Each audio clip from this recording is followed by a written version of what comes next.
Hello and welcome. For those of you who have been joining us throughout the week, I hope you've had as great a time as we have had here at AKF. My name is Carlos Aparicio, and I'm the Director of Health Initiatives of the American Kidney Fund. I'm happy and honored to be your moderator for this, the final session of Kidney Action Week 2021. If you're just tuning in, we are so glad and happy that you've joined us.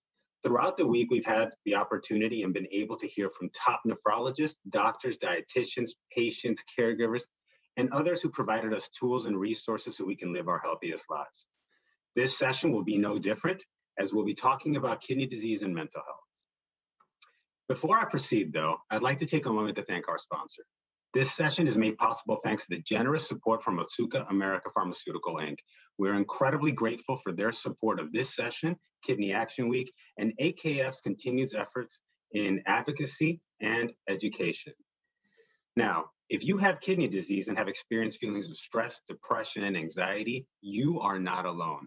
We often talk about the effect that kidney disease has on the body, but living with kidney disease, whether you have chronic kidney disease, are on dialysis, have received a transplant, or are the caregiver for somebody with kidney disease, it can be incredibly mentally taxing. The COVID-19 pandemic has made these stressors even more impactful and much more difficult for a lot of people. Today, we'll review a brief presentation about kidney disease and its link to mental health, and then we'll ask our distinguished panelists to share their insights about the links of kidney disease and mental health. Throughout this conversation, we welcome you to please put your comments in the Q&A section below the session or through the comment section in the Facebook live stream.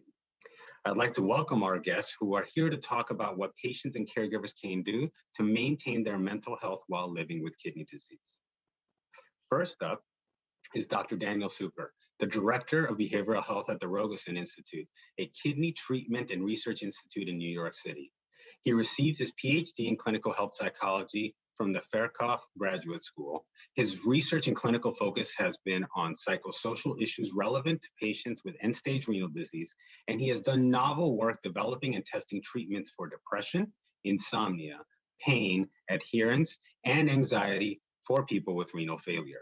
He lectures frequently on psychosocial issues for patients with chronic kidney disease and has written extensively in scientific literature, with his work cited over 3,500 times. He is also the lead editor of the recent volume, Psychosocial Issues in Chronic Kidney Disease. Welcome, Dr. Cukor. Next up is Dawn Edwards. Dawn has experienced firsthand every renal replacement modality, including a kidney transplant, rejection, and then a return to dialysis. As a result, she has a plethora of insight into the needs of people with chronic kidney disease. Dawn is dedicated to improving the quality of life for people with kidney disease and is also a resource to her community, sharing her story, educating patients, professionals, and the public about the importance of maintaining a healthy lifestyle, the relationship between hypertension, diabetes, and kidney disease, especially among people of color and of low socioeconomic status. Welcome, and thank you for joining us, Dawn. Next up is Hannah Edwards, a fellow social worker. After graduating with her master's degree in social work from the University of Wisconsin, Hannah Grace found herself working in hospice, short-term rehab, and then dialysis from 2016 to 2019. Through this journey, Hannah has been able to learn and advocate for the best quality of life for patients living with end-stage renal disease.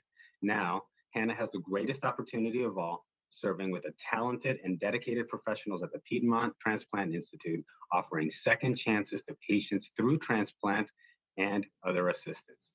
Thank you very much for joining us. Each of these panelists have a unique perspective on the kidney journey and how mental health is an important factor that we must consider. I hope that you will enjoy hearing from them throughout this session. Now remember, this is meant to be interactive, so if you have any questions, comments, or anything throughout our conversation today, please feel free to type them into the window below or in the comment section of the Facebook Live video stream, and we'll try to get to as many as possible. So as we kick off today's session and we begin today's presentation, we're going to go ahead and have a brief presentation from today's panelists. Hannah, would you please lead us off? Absolutely. Thank you so much for having me, everybody. It's wonderful to be here. I'm really excited to talk with you on this very important topic of mental illness. I specifically wanted to give you some idea of how many people in the United States are battling these same issues to give you an idea that you are not alone and there's a community of support. So mental illnesses are among the most common health conditions in the US. More than 50% will be diagnosed with a mental illness or disorder at some point in their lifetime. 1 in 5 Americans will experience a mental illness in any given year. 1 in 25 Americans will have serious mental illness, such as schizophrenia, bipolar disorder, or major depression. Between 22 and 39% of patients with end-stage renal disease will experience depression or depressive symptoms. So stress is normal. We all have a little bit of it, but a lot can be really overwhelming, especially with kidney disease. The addition of having to manage your medicines, go to dialysis, perhaps have to discontinue your employment, having other financial burdens as a result, eating restrictions, lifestyle changes, not wanting to tell people what you got going on with you, family, work, your love and social life, changing sleep patterns, grief over losing what you feel was your lifestyle, and especially feeling like a burden on your family and friends. And given our current COVID situation, feeling socially isolated.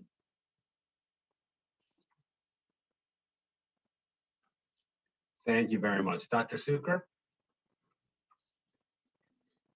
Thank you to the AKF for inviting me to participate in this panel. And it is a pleasure to serve alongside you, Hannah and Dawn. And I look forward to hearing the dialogue from all of you out there that are participating. So thank you.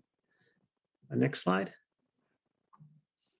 So I spend a lot of my time, talking to people with various stages of kidney disease, and I always kind of struggle to come up with some sort of visual representation of what it is like to, kind of go through this. So this is my latest attempt at trying to find a way to express it in pictures, and you can let me know whether you think this hits the mark or I've missed something. But so here we can see someone who is on a tightrope, and they are trying to navigate across this tightrope. And to me, this represents just trying to get through regular life. And this is navigating life's challenges for everybody and anybody. And what you see here on the bottom are these stages from Dr. Erickson, a psychologist who kind of mapped out all the challenges of adulthood. So these are the kind of the main struggles or the main balance that we need to find is the tension between intimacy and isolation. Do we have people in our lives that we can count on, that can count on us? Or are we tending to be more isolated, more distanced from those around us? Similarly, there's a tension between productivity and stagnation. Are we able to maintain and to keep being as productive, doing meaningful work that we would like to do? Or do we find that as we're getting older, it is becoming more and more difficult to do activities that are meaningful to us? And then as we get into older age, the tension is between integrity and despair. And here it's about ego integrity. Are we able to maintain the kind of lifestyle and the way that we think about ourselves? Are we able to maintain that as we get older, or do we give in to the despair that is around because of the ongoing or growing challenges that people are experiencing as they get older? So that is a depiction of what regular aging or life looks like. Next slide. And now I'm going to try to depict what it might be like with kidney disease. So we know this already kind of a tightrope walk. And then on top of it, we have this additional challenge of dealing with the illness effects. And depending on kind of where you are in your kidney journey, you might have more or less feelings of being sick. But for a lot of people, fatigue is a really common one. Next slide.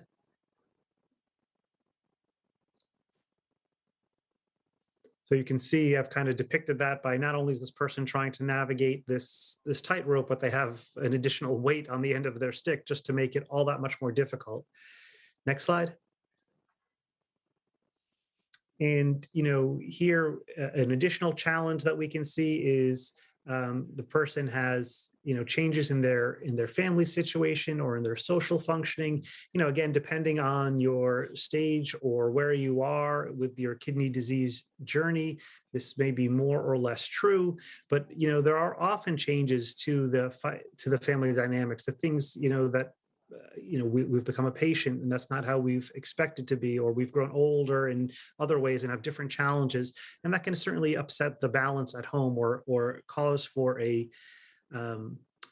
reevaluation of how those relationships work. And sometimes that can be difficult. Next slide. And like Hannah mentioned, there are often dietary or lifestyle changes. So in addition to all of the other changes that we're dealing with now, we have to perhaps give up some of the foods that we like, or we have to give up some of the activities that we used to enjoy doing, either because we're not able to do it or because they're no longer advisable for us to eat them or to do those activities. Next slide.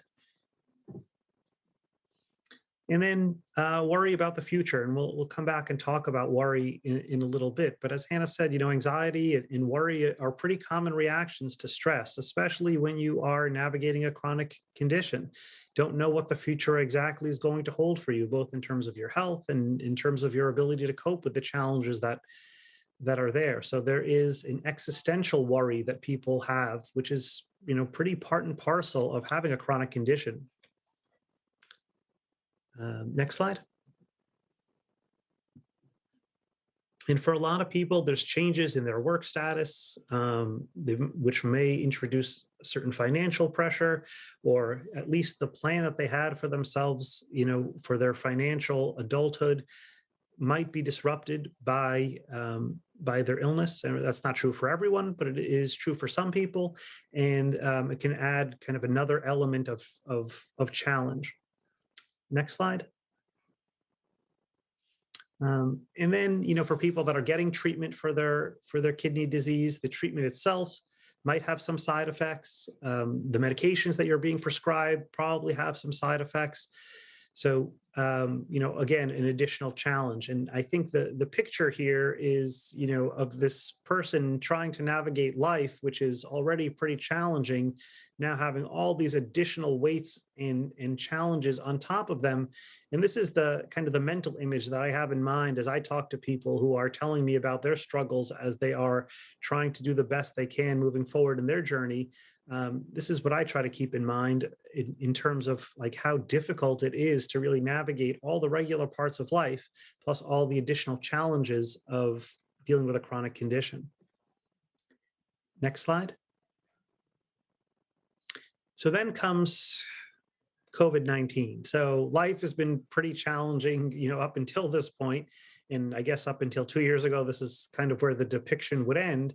But now it feels like, I don't know, this has changed life, not only for people with kidney disease, but really just life in general, and maybe specifically for people with chronic kidney disease. Next slide.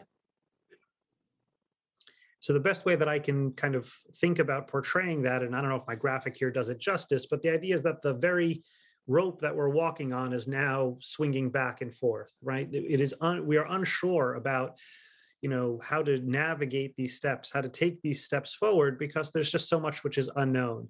And then the additional challenge, and I think that is true for everybody in kind of the world, I guess, going through the pandemic at the moment. And then I don't know if you can see, but I've also tried to depict this person now wearing a blindfold. And I think that's my at least representation of what it's like to have all our unanswered questions for people with kidney disease about COVID-19. So in addition to kind of navigating this now, rocking tightrope with all the weights upon their balance stick.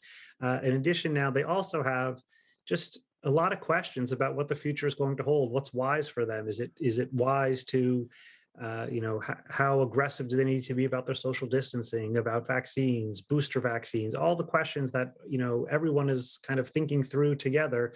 There's just unfortunately not enough kind of clear medical data yet to really have authoritative answers on these things. So that leaves us with just trying to navigate as best as we can. Next slide.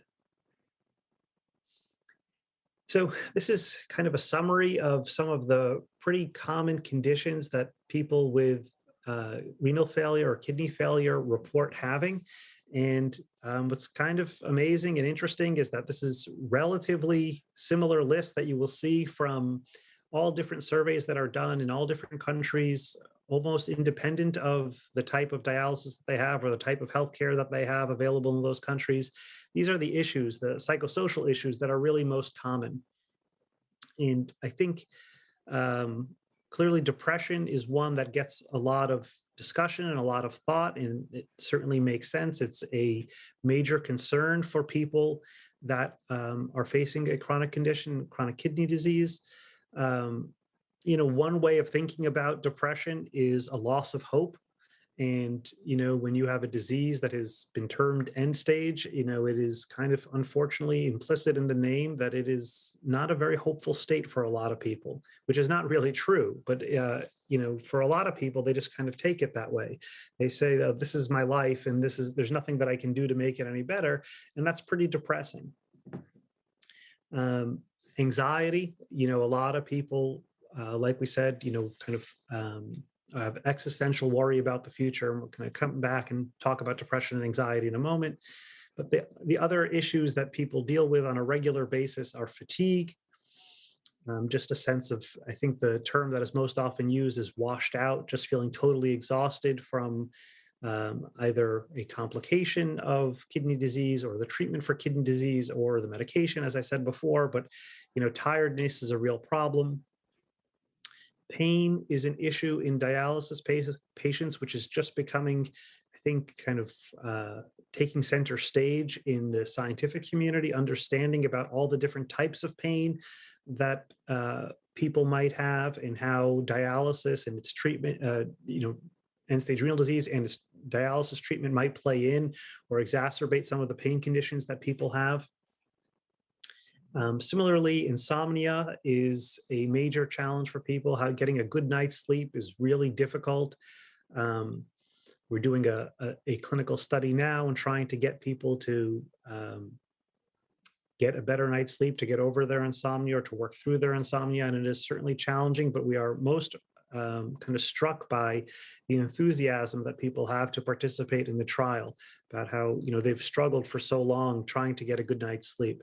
And there are some reasons, unique reasons, why people with renal failure in particular are at risk for insomnia, not the least of it being, the irregular schedule that dialysis forces people into. On a biological level, we're designed to be on a 24-hour cycle, a diurnal day-night cycle. And if you're getting, dialysis every other day, it kind of forces you into an every other day different cycle. So that can really take its toll on the quality of sleep over time. And then the last one is sexual dysfunction. And, it's not often spoken about. I think it's kind of in the shadows still of issues to receive scientific attention, but certainly in talking to patients, it is a major concern, a quality of life issue. And again, there are kind of biological and psychological reasons why people with renal failure might be at particular risk for it, but we have to do more to kind of address it and to think about some sort of novel solutions. Next slide. So, you heard from Hannah that people with CKD and end-stage renal disease have higher rates of depression, and that is true. And we don't really have a great sense as to exactly what that number is, but we kind of do have a general sense that there is what we call a dose-response relationship. So kind of the worse your kidney disease is, the more likely you are to have depression. So in earlier stages CKD, it's less. As we get closer to ESRD, it becomes higher. And then we have an additional complexity in understanding people's depression, because depression overlaps with a lot of the symptoms of uremia. So it can be difficult sometimes to tell if a person is just feeling unwell because of their kidney disease or because they're depressed. And there's some overlap. And here are some of the symptoms that are listed that are tied to both uremia and to depression. And whenever I'm talking with people, I always say that it doesn't really matter. We don't have to ferret out what the etiology is, why you're having the symptom. The point is you are having the symptoms. Let's do everything we can to try to address that symptom and include both biological and psychological approaches to trying to address whatever the difficulty might be. And here we see that depression could leave people feeling powerless with a lack of hope, as I mentioned before, and it may cause a loss of interest or pleasure in all activities. And I'll just expound upon that for 1 second. One of the theories of depression, a psychological theory of depression, is that depression is an absence of rewards. It means that we don't really have things in life that we find to be enjoyable or good. And if we're missing those things, then anybody would feel depressed. And if you're dealing with a life that's based upon a limited energy supply, you just don't have the energy to do all the things that you want to do. So what often ends up happening is people start prioritizing the things that they absolutely have to do. And if you live your life, only doing the things that you absolutely have to do, it becomes, pretty repetitive, kind of boring, and ultimately depressing. So, when you're doing the same thing again, day in and day out, and it's not causing much joy, it's only a matter of time that people are going to succumb to depression. So, we need to think about ways of infusing people's lives with enjoyable activities, no matter what that might mean to an individual person, whatever it is that they enjoy, or despite whatever health limitations they might have, finding ways of just bringing happiness and joy and reward into their lives is kind of a key focus of the work that we do on depression. And then finally, it can cause people to have repeated thoughts of death and mortality. That is, an unfortunate existential reality. And I hear this from a lot of folks who are on dialysis, that they kind of sit there and scan the room and they're filled with thoughts about, who's not going to be here for the next treatment, or if that seat is empty, I wonder what happened to that person. And this just kind of this morbid thinking that is part and parcel of their dialysis experience. And clearly you could see how having 12 hours a week of kind of sitting there thinking about death and impending death certainly does not can lend somebody to having thoughts that are why try, what's the difference, and then ultimately depression. Next slide. Another kind of mental health challenge that people deal with, as Hannah said, in the country in general, all of us are dealing with anxiety. And then I think in particular, there are specific challenges for people that are on dialysis. So, anxiety can express itself in a variety of different ways. It can express itself through just general worry that we find that many of us are just kind of worried all the time about all different types of things. And then when you have something kind of really scary in your life, something legitimate to worry about, it really occupies a great deal of your thoughts and mind. So many people spend a lot of their time thinking about anxiety and thinking about their kidney disease, thinking about what the future might hold for them. And that plays into their worry. What we have here on the slide is some examples of what I call somatic anxiety, or anxiety that kind of exists inside your body. So if you have shortness of breath and muscle tension and sweating, all of that is kind of related to holding your anxiety inside your body. And we have, a lot of good skills and techniques to help people kind of cope with that manifestation of anxiety. So that can be pretty well treated, but it is understandable why, again, people would be feeling pretty anxious in the circumstance that they are in. Next slide. So I guess I will just say a few moments about self-care, and then I will turn it over to the self-care expert. But, as someone who advocates for self-care, excuse me, what I encourage people to do is to think about, life being a healthy rhythm. And the more in rhythm you are feeling, the easier, it'll be to take care of yourself and to feel positive, both physically and mentally.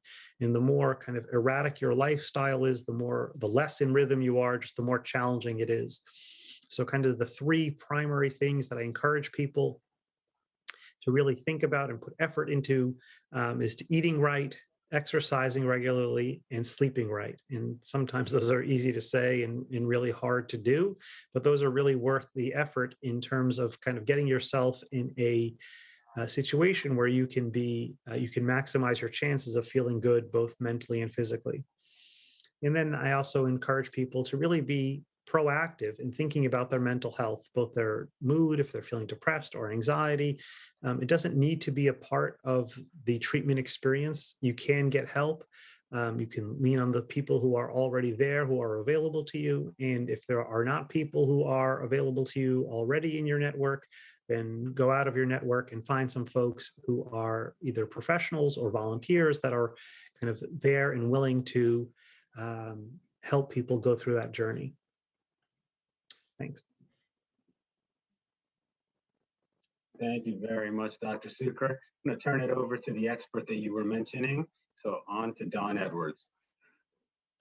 Thank you so much for the opportunity to share with you all today. And I hope everyone is doing well. And we really encourage you to please put your comments and your questions in the chat. We'd love to address them.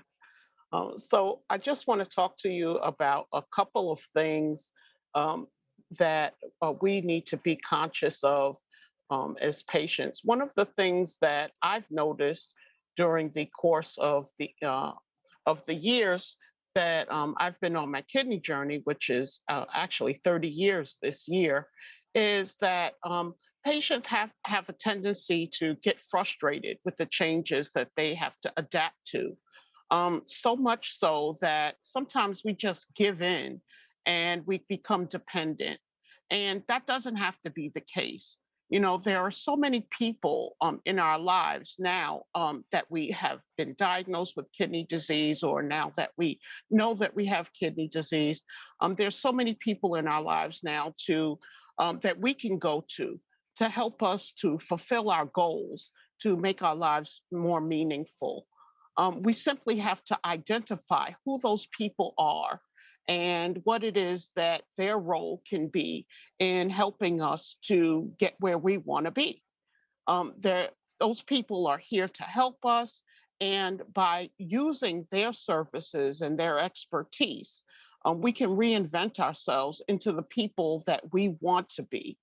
And you know, one thing that I really must say for all of us as patients is not to be afraid to change and not to be afraid to reinvent yourself. If you don't like who you are today, you don't have to be that same person tomorrow. You can change the way that you are. You can change your life for the better, and we should never resist asking for help. So as we see on the slide here, here's some people that you can go to advocate for yourself, to speak up and let them know that you're struggling with your day-to-day life. Your nephrologist is the key person that you can talk to because they can provide you with other people to bring into the circle to help you to be able to manage better. Your unit social worker, especially for your mental health and your emotional challenges. All of these people are tapped into other resources that they can bring into the circle to help you to be able to navigate your kidney journey. Your dialysis nurse can definitely help you to manage some of the symptoms of dialysis, or help you to not feel as physically miserable while you're going through your dialysis treatments or whatever form of renal replacement therapy that you decide. And it's absolutely okay to ask for or be referred to or seek out a psychotherapist or a psychiatrist.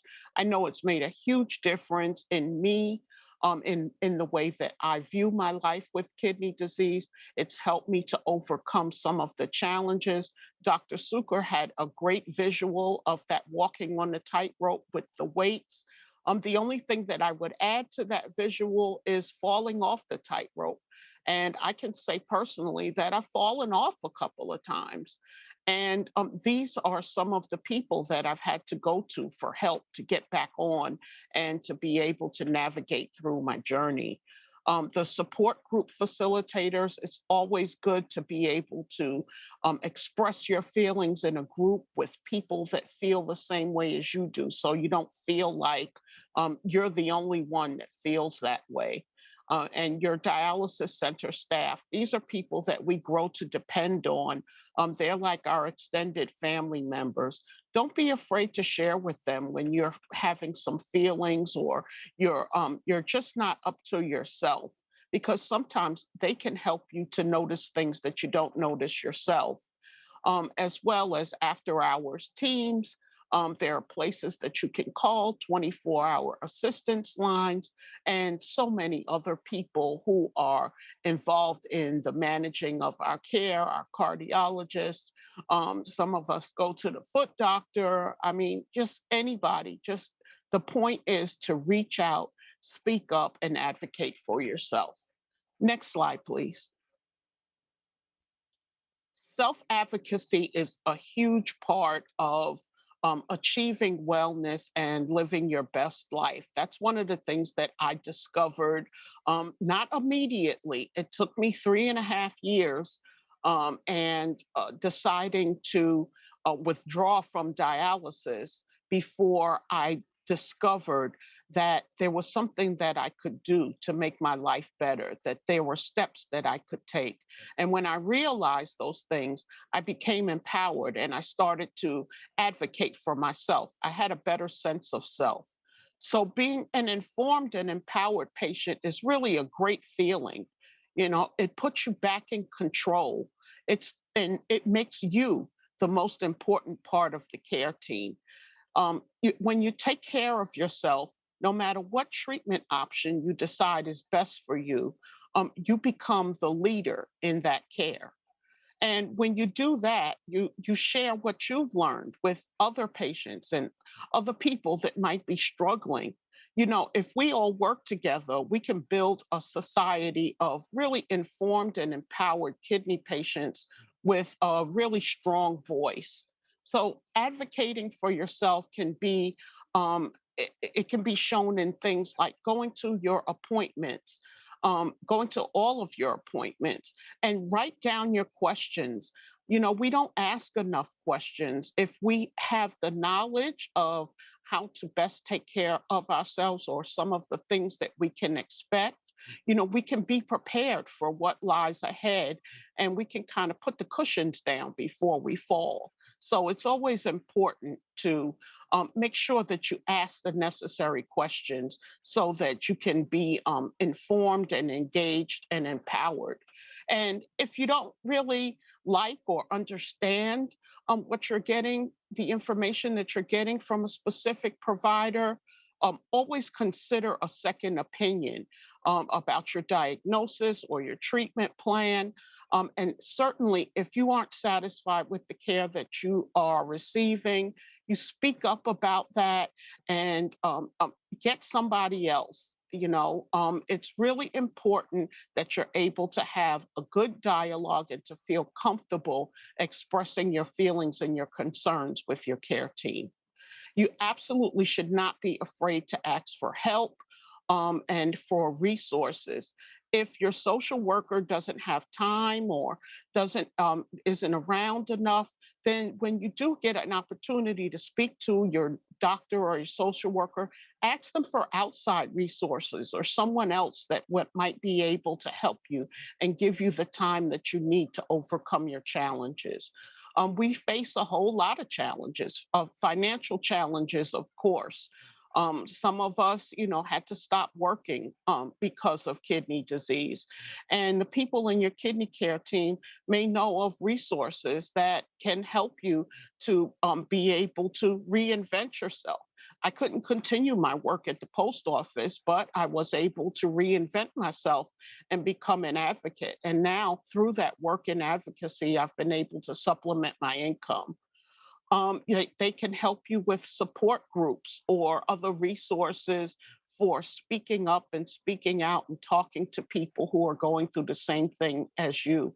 And you would never know how much support group can give to you in your recovery and in your process of coping until you participate in one. Educational resources are always the most helpful because that empowers you to be the best person that you can be. And one of the things that I've learned in managing kidney disease is by being educated and learning what kidney disease is and how it works and how it affects the various parts of your body, you can adjust your behavior. I learned by changing my diet and eating differently and getting out for exercise, that helped me to be able to control a little bit more how I felt from day to day. And one of the most important things is to be organized. You want to organize your medical records and reports because you never know when you have to refer back to them and take them from different medical providers so that they know exactly what's going on with you so that they can give you the best possible care. You want to utilize the other services that are offered by your kidney team and your doctor's office.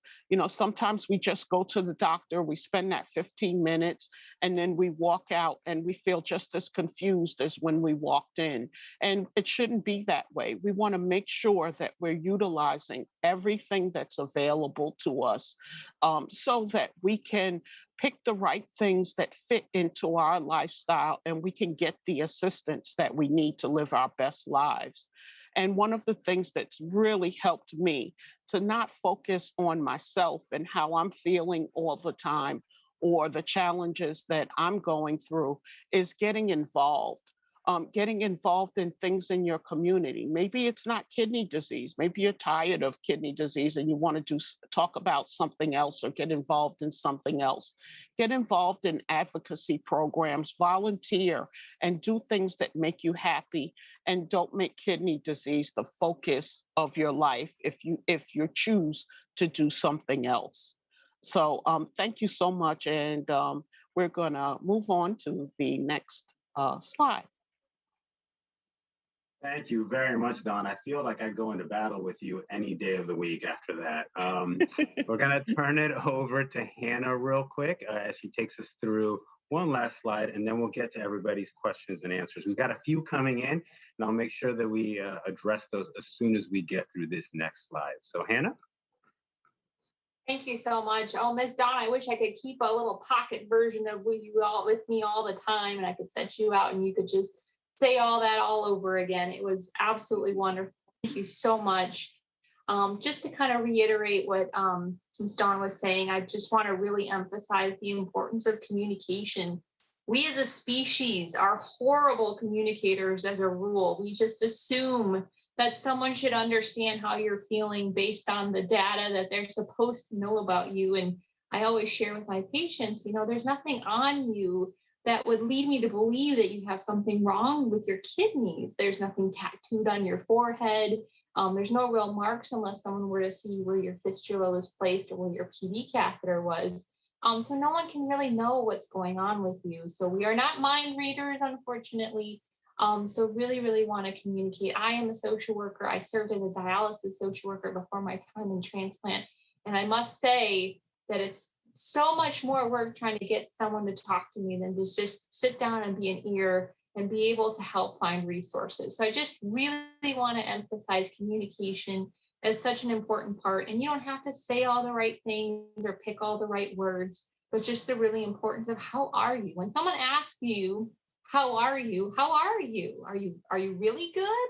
Or are you not so good? And why is that? So I really wanted to emphasize that.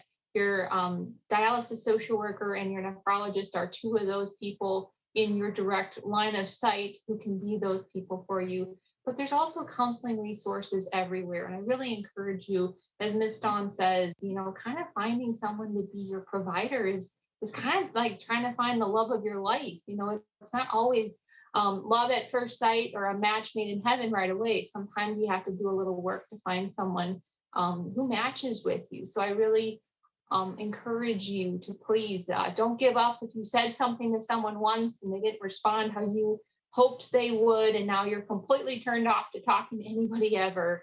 It's not going to help you to adopt that philosophy.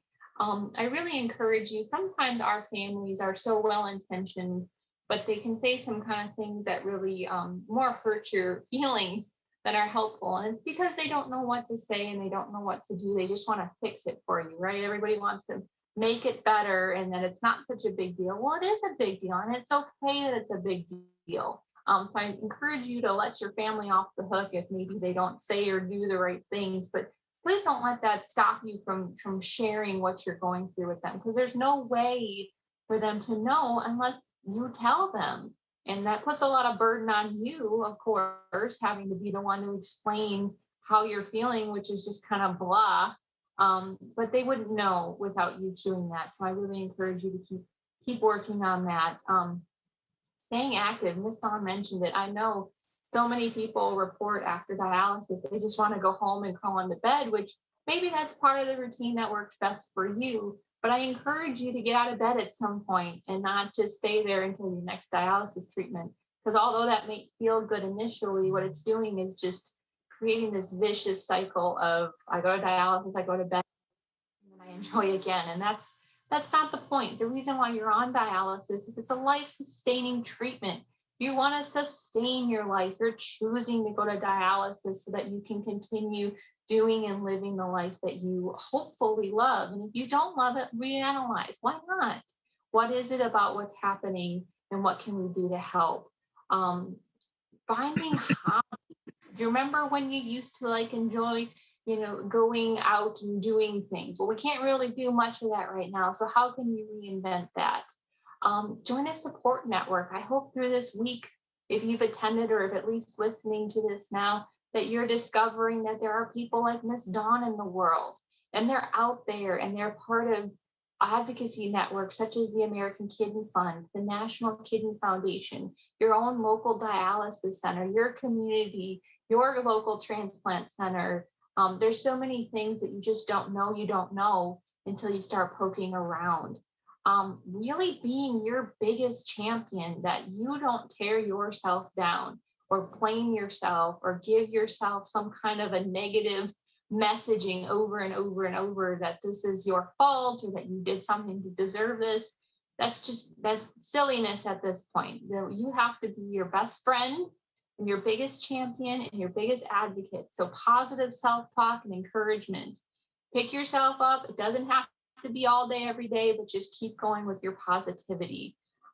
Your medications, the opportunity that, depression, it's not just you feel bad, so snap out of it. There's a lot of chemical things that are a part of that. And with kidney disease, that's more challenging because you have a whole organ group that can't help you process these medications. So really encouraging you to work with a professional and fine tune your dosage until you are feeling better, to give yourself a chance to start doing all those positive things like getting out and exercising and positive self-talk.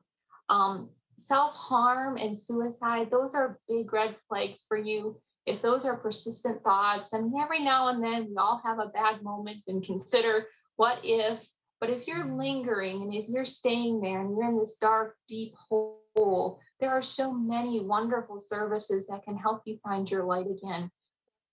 Your red flag, because remember, you chose dialysis to sustain your life. If you're starting to thinking about taking your life, something has gone really, really awry, and let healthy professionals help you find your way. So please don't just think that you have to figure it out. There's a lot of people that spent a lot of time, like Dr. Cukor, going to school so that he could be a resource for you. You're not expected to know everything. Please reach out and let us help you. I appreciate the opportunity to speak with you today. Thank you. Thank you very much, Hannah. I really appreciate it. So we've got a few questions from the audience, so I figure we can go right to the Q&A. And just to remind folks, if you have any questions, please don't hesitate to add them to the Q&A section or on Facebook in the comments section. So our first question, I'm going to direct to Dr. Cukor. So this is from Doug. Are medicines for depression safe for me? I am on dialysis. Well, thanks, Doug, for the question. So let me start off by saying I'm a psychologist, not a psychiatrist. So I did not go to medical school. I don't prescribe medication. But I do work with a really wonderful team of folks, including psychiatrists.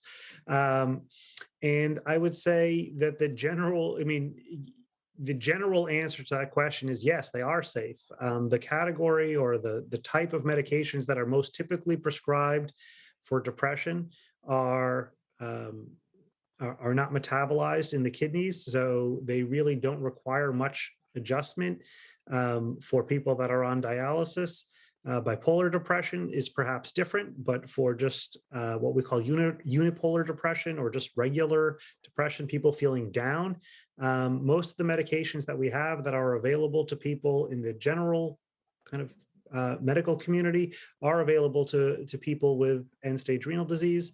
Another thing that you should know is that any prescriber, before they will prescribe a medication, can verify what the appropriate dose is or whether this particular medication is safe for people with end-stage renal disease. So it is certainly worth having a conversation with your medical provider about, what might be the right choice for you. I will add to that if you're interested in non-pharmacological treatments, there are types of psychotherapy that are also have been shown to be effective for people that are depressed who have end-stage renal disease. And those are certainly not metabolized in the kidney. As a joke, they are, things that have no side effects, different types of skills that you can learn. Cognitive behavioral therapy is perhaps the one that is most studied.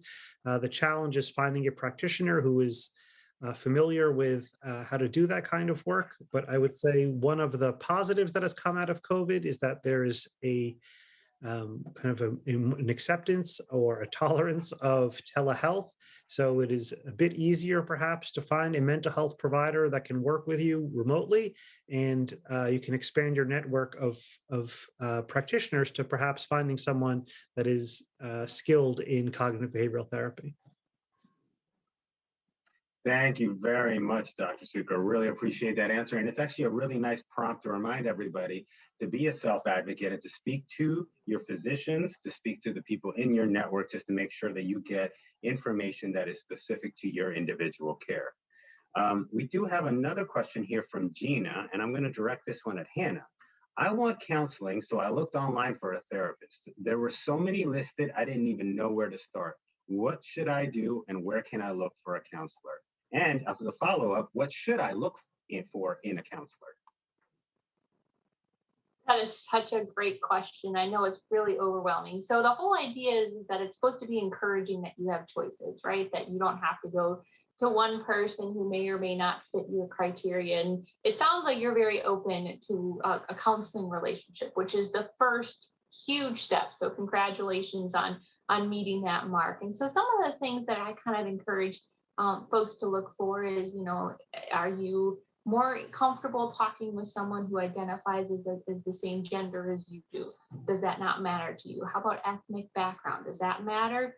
How about, do they accept your insurance? Really important, obviously. That shouldn't be the only criteria, but sometimes there's a nice little blurb about this particular counselor's specialties. What do they focus on? What did they go to school for? There's also different levels of licensure. So there's licensed clinical social workers, kind of like me, who went to an additional level of counseling and mentoring programming to get this LCSW after the name. There's also licensed professional counselors. There's also psychologists and psychiatrists. So the thing that's most important to kind of help yourself narrow down is, why are you seeking counseling? Who is it that you want to talk to and why? And kind of based on that, kind of help drive you to pick someone. And like kind of mentioned previously, it's not always a perfect fit right away. And I really encourage you that if maybe you aren't able to develop a real rapport with a counselor, they aren't supposed to take it personally, although we as people sometimes do, that it's just not working out. And then to encourage you not to give up that perhaps that didn't work out, but more often than not, these are really special people who are called to this field and have a really special gift to be able to offer you. So I just encourage you to just kind of think about what's important to you in terms of what are you looking to get out of this relationship? And from that, hopefully that'll give you some guidance But I definitely encourage you to at least start by narrowing it down by who accepts your insurance, so that you won't have a huge financial burden from trying to establish this additional support. Great. Thank you very much, Hannah. So we've got a few more questions rolling in. So I have one for Dawn here. Let me go down to it real quick. So my dialysis center is not really providing me the help that I want, and it refuses to help me. Is there an organization out there that can help me? Absolutely. We as patients, we should be empowered by knowing that we have rights and responsibilities. That's one of the most important aspects of being a patient. And if you're not satisfied with the care that you're given by a dialysis facility or any provider, it's our responsibility to take those steps and make the necessary changes. Number one, you don't have to stay at that dialysis center if you're not happy with it. Yes, you may have to travel a little bit farther, or you may have to make a couple of adjustments in your life to change a dialysis facility, but you are the most important person, and you need to feel heard, you need to feel represented, and you need to feel comfortable in the place that you are receiving your care. So if you're not satisfied with the care that you're receiving from your dialysis center, you should look up your ESRD network. That would be the first place that I would go. ESRD networks are advocates for patients, and they are located all over the country. They're contracted by Centers for Medicare Services to advocate for our care and to oversee dialysis facilities to be sure that we are receiving quality care. So I would contact my ESRD network. You can look them up online, or you could find the number to your local ESRD network on one of the bulletin boards in your dialysis facility. It's an actual regulation with the Department of Health that your ESRD network telephone number is posted in the facility. And you give them a call and you want to talk to your patient services director and let them know that you aren't satisfied with their care, and that will start the ball rolling in helping you get the resources that you need at your facility, or even helping you to find another facility that can best give you the services that you need. Thank you, Dawn. That was a great answer. I have another question here, actually for Dr. Cukor. So my therapist diagnosed what I was feeling as PTSD. I was on dialysis for 7.5 years, starting at 39. Is that something you hear often? And that question is from Tracy. It's a hard question to answer. Is it something that I hear often? Certainly, I hear that the experience of getting dialyzed is traumatic for people, and people have all different sorts of reactions to it. And it does not surprise me at all to think that somebody might have a reaction that is so severe to their dialysis treatment that it has lasting impact upon their psychological health moving forward. The purpose of a diagnosis in mental health is, or maybe in all of health, is to really help lay the path forward for treatment. So if it feels like the treatments that are being offered are on point and they're relevant to the issues that you're having, then it's probably a good, meaningful diagnosis. If you feel like it kind of misses the boat a little bit, then it's always a valuable exercise to kind of discuss with your care team as to whether that's the kind of most appropriate diagnosis or the most relevant diagnosis that you can go with. But certainly does not surprise me. Thank you very much. Hannah, I think we've got time for maybe one or two more questions. So I want to ask this one of you. How do I know if counseling is working? Wow, that's a really good question. That's a really tough thing to answer, because sometimes, we as a people, we want immediacy, right? We want to feel better. We want to notice the changes immediately. And some of these things are really subtle, because if you think about the course of your life. It's taken you this many years to establish yourself and have your own blueprint on how to take care of yourself and engage with people. And you're still learning. I'm sure I know I am. That you're kind of looking for with counseling is there some relief? Is there some, it may not be like the entire burden is lifted completely off of your shoulders, but that you're starting to notice, hey, that would have really set me off like a month ago. But now, yeah, it still bothers me, but I can take it and take it to a safe place and process it. And I have someone that I can talk to about this. Whereas previously, maybe I just would have stowed it away way down deep and it would have came exploding out at a really inappropriate time that would have had really detrimental consequences to me. So noticing small things like that, oftentimes it's the people closest to us that say, hey, you're like smiling and you're more engaged and you're more willing to do things that maybe previously you weren't able to do.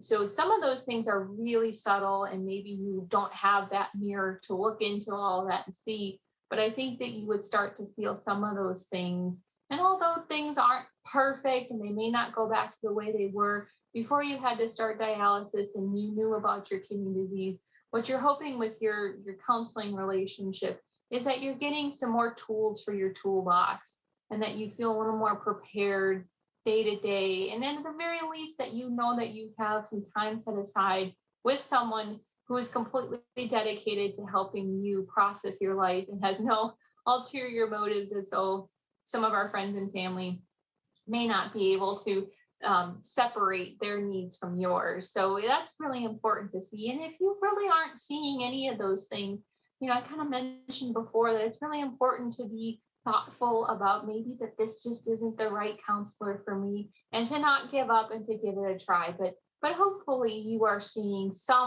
a little bit of a ray of sunshine coming back into your life. And although it may be small, it's a step in the right direction. So just keeping an eye out for those small little instances of improvement, although they may not be the grand thing that we all hope to have, or they may be. But I just encourage you to keep at it and give it the good old college try. And please don't just cold turkey dump off of it and think, well, that didn't work. Let's call it a day.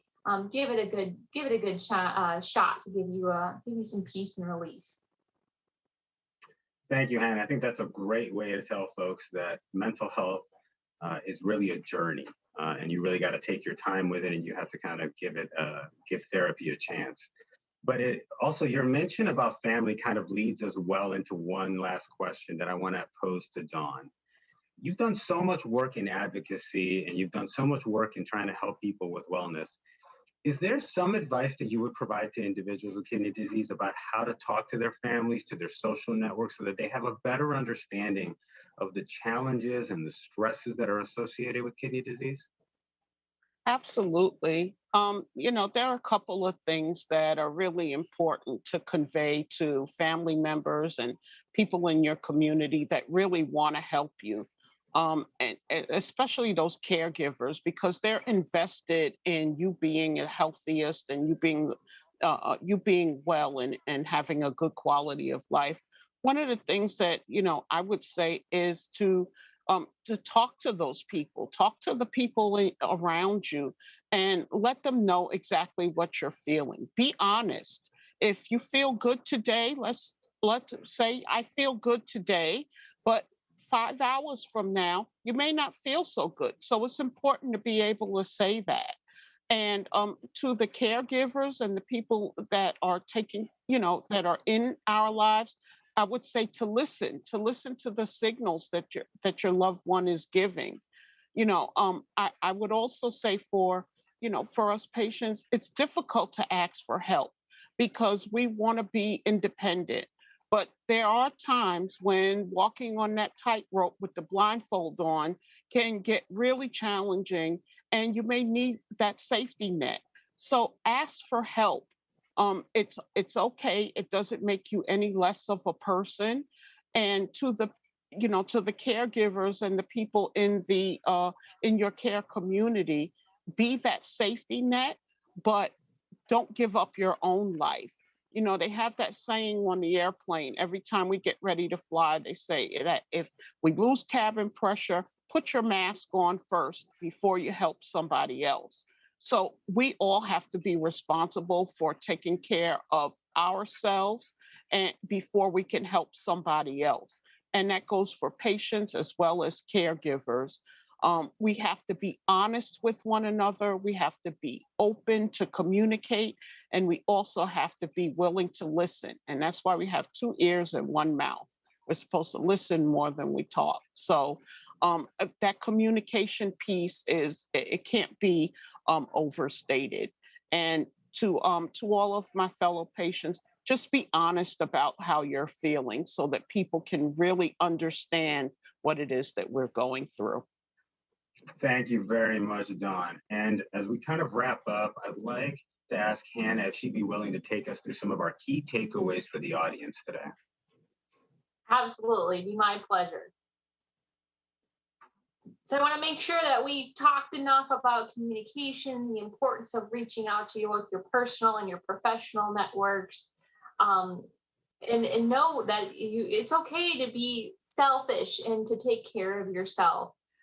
Tell your doctors if you're experiencing new symptoms or that, you might need some attention to your mental health. I know it's so hard for us as people to admit that we do need help, especially with so much stigma around mental health. But I'm really encouraged by having these conversations that they're becoming more widely accepted and not quite so taboo.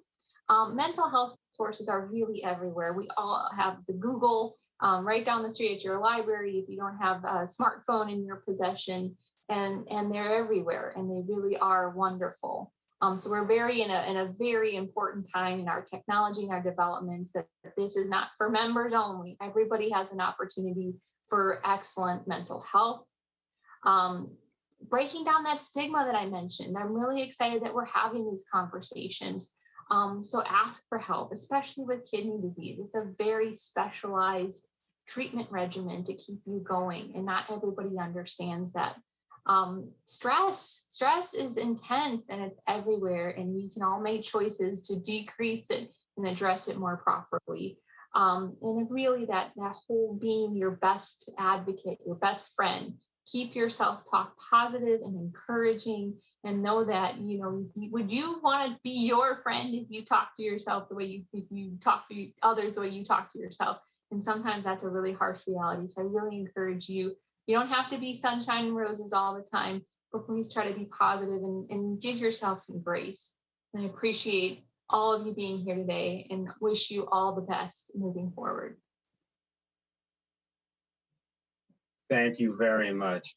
So we are a little bit over time, but I do want to provide each of you about 30 seconds. If you could provide us with one final key takeaway today. So Dr. Cukor, if you could give us just like a 30-second wrap up.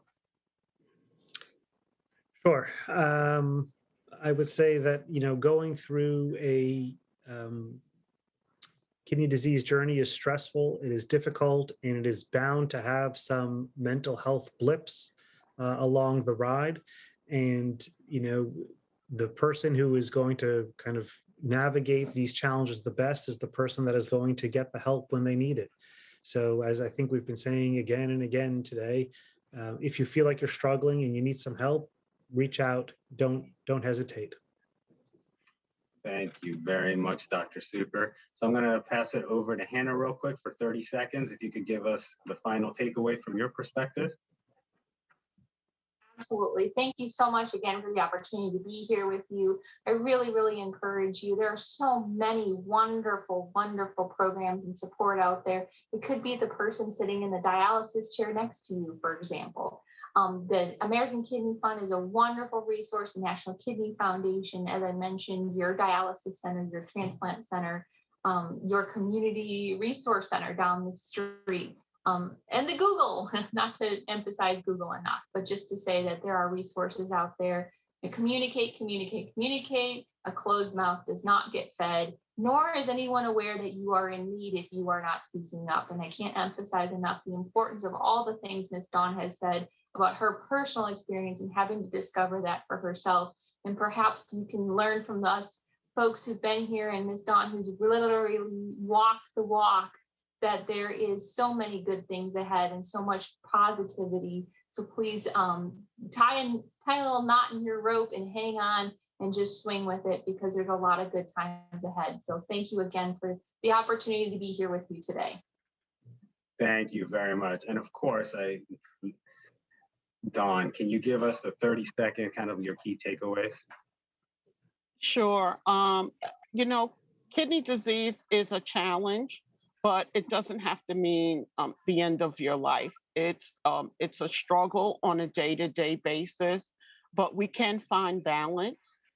And the thing that I want everyone to really take away from this is that it's okay to fall off the tightrope. Sometimes it's okay to be mad and to throw things and to be angry. Those things are okay, but when you start to feel like you can't go on anymore, or you're feeling like you don't want to do the things that you enjoy anymore, or like life really doesn't have anything to offer, or you lose hope, then it's time to reach out and to ask for help. A lot of people from various cultures think that you're not supposed to talk about personal things to outsiders. Some people think you can pray it away. Some people think that it doesn't exist. You're not going to get the help that you need if you keep it to yourself. Never suffer in silence. We have the opportunity to have great lives. You can have hopes and dreams and goals, and you can fulfill those things, but you have to depend on the right people to give you the help that you need. Great, Dawn, thank you. And thank you, Dr. Cukor and Hannah, for spending this time with us today and providing so much information. There's really so much we could talk about when it comes to mental health and kidney disease that we really can't wait to bring you all back for future chats. I also want to take a second here to thank everybody at home and at work for joining us too. Remember, it is perfectly normal to feel overwhelmed through your kidney journey. It is vital that you seek help early so you can try and find the proper treatments and assistance so you can live your healthiest lives. Please be sure to go to kidneyfund.org for more resources, including information about kidney disease and mental health. I'd also like to take a moment to thank our sponsor. This session was made possible thanks to the generous support from Otsuka America Pharmaceutical, Inc. We're incredibly grateful for their support of this session and Kidney Action Week. I'd also like to take a moment to thank each and every single one of you and every person that joined us this week for Kidney Action Week. A recording of this and all sessions will be made available through our YouTube channel. If you aren't already, please follow us on Facebook or send us an email through kidneyfund.org, and you'll be the first to know about the great resources like this one. Additionally, once we conclude this session, you'll see a small link for a survey pop up in green below the video screen. Please take a few minutes to fill out and tell us how we did. Your feedback is going to be incredibly useful as we plan future sessions and future Kidney Action Weeks. And just as we sign off, I want you to remember that mental health is health, and it is vital that you take care of it and safeguard it. Thank you to all of our panelists. Thank you to everyone, and I hope you guys all have a wonderful and great day.